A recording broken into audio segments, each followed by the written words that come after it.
Ano ang kayang gawin ng coconut water sa ating katawan? Ito yung health benefits. Magbibigay tayo. Okay, number sa 1. madaling salita, buko juice.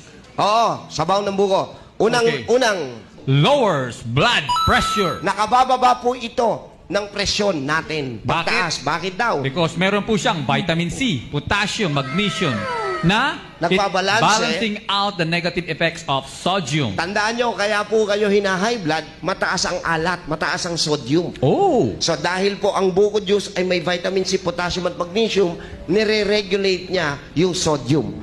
So mababa po at bababa yung risk na pwede kayong ma-high blood. Wow, okay? Okay, and drink a cup of fresh coconut water twice a day. So we suggest kung ayaw mong ma-high blood, kung ayaw nyo ma-high blood, uminom lang kayo ng 2 basong buko juice araw-araw.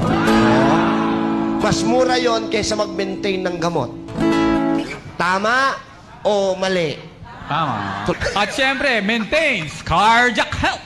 Ibig sabihin po nito, tinutulungan nito na maging masigla, malakas ang ating puso. Bakit? daw? Because cholesterol and fat-free. Ang buko juice po ay cholesterol and fat free. Wala siyang lamang cholesterol, wala siyang lamang taba. Okay? At Ako, syempre, meron po siya, ang coconut water or buko juice ay merong antioxidant, anti-inflammatory, and anti-platelet. at ang pinag-uusapan po natin dito, yung fresh na buko juice. Sige, next! Next, promotes weight loss. Ito po Ooh! ang tungkol sa mga nagtatabaan, Maraming naglalakihan. Dok, ano ba ang pinakamagandang weight loss na therapy? Di buko juice. Ang problema, hindi nyo alam eh. Correct? Kaya kung ano-ano na sinubukan nyo. Correct? Tama. So, bakit daw nakakapayat? Low in calories Yan, walang calories. Meron, pero mabababa lang. and contains various bioactive enzymes. Yung enzyme ang susunog. Contains bioactive enzyme. Yung enzyme ni buko ang susunog sa taba. Pero, hindi tatalab to kung hindi ka magpapapawis. Siyempre, coconut water is rich in potassium. Ang potassium po ay malaking factor sa loob ng katawan natin para po manatili ang tamang timbang.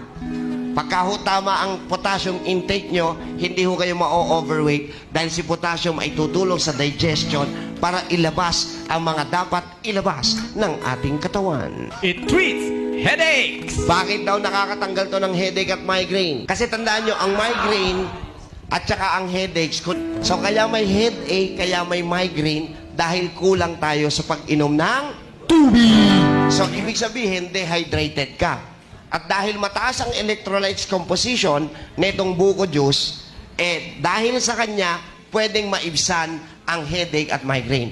So, if many of you are suffering from headache and migraines, I suggest drink 2 glasses of buko juice.